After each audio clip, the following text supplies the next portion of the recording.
Hello everyone and welcome back to our YouTube channel. In this video, I'm going to show you how to fix Loopit Playables app not working. First, to resolve this issue, we will first head over to our device settings.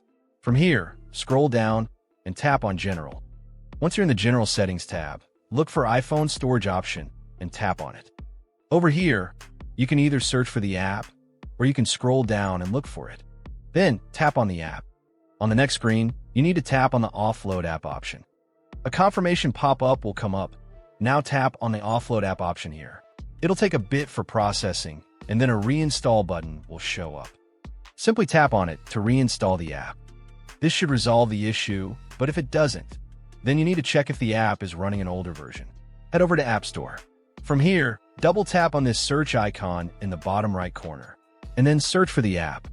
Once the app comes up in the search result, and if you see this update button right next to the app, simply tap on it to make sure you're running the latest version of the app.